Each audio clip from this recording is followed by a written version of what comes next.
Imagine waking up tomorrow and discovering your entire life savings didn't just vanish. It never actually existed in the first place. In 2006, over 60,000 hardworking Singaporeans lived this exact nightmare. They didn't gamble their money away. They didn't lose it in a stock market crash. Instead, they willingly handed it over to a man who sold them the most spectacular financial illusion in the nation's history. It started with a promise that felt impossible to ignore. Let's call it the magic money machine. From the outside, this machine was dazzling. We are talking fleets of luxury cars, massive convention center rallies packed with screaming fans and flashy endorsements. The founder even publicly bragged that he was a legend. The pitch to the public was incredibly simple. You buy a lifestyle package ranging from a few hundred to over $10,000. In return, you don't just get discounts on everyday goods, you get guaranteed sky-high cash returns. It was explained to everyday people like an exclusive VIP club.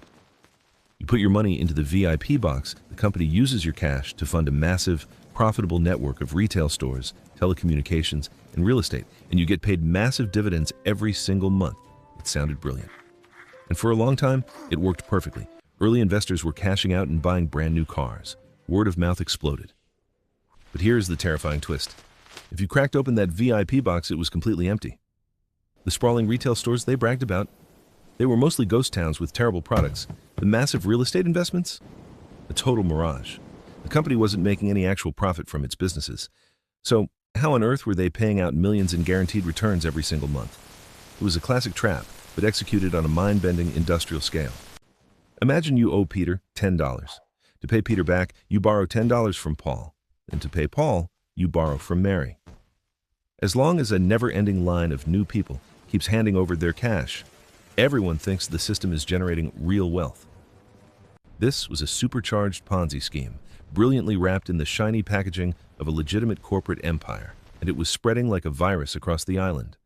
Office workers, retirees, and even university students were taking out massive personal loans just to buy into the dream. The founder was treated like a financial god, parading around in expensive tailored suits surrounded by bodyguards, promising a revolution in everyday wealth. By late 2007, the company had swallowed nearly $190 million in cold, hard cash. But the mathematics of a magic money machine always has one fatal flaw. Eventually, you run out of new people to borrow from. The quiet whispers of panic started when dividend payouts suddenly faced unexplained technical delays. Then came the sudden, strange rule changes. Overnight, members were told they couldn't get their cash out anymore. Instead, they were given e-points that could only be spent in the company's own empty, useless online and physical stores. Panic began to ripple through the 60,000 members. The illusion was cracking. That is when the authorities slammed the brakes. Singapore's Commercial Affairs Department, globally respected for their absolute zero-tolerance policy on financial crime, raided the headquarters.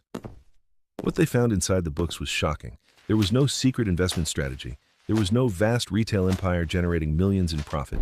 There was just a mountain of fabricated documents, empty promises, and a massive black hole where the life savings of everyday citizens used to be. Only around $21 million was ever recovered. The empire collapsed in an instant.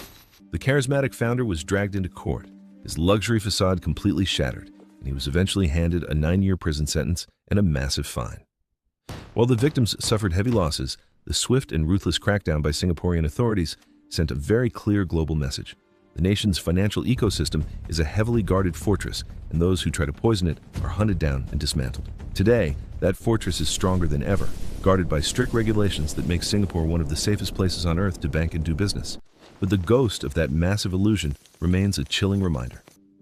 In the world of money, if a secret machine promises to magically multiply your cash without any real work, you aren't the one making the money. You are the product.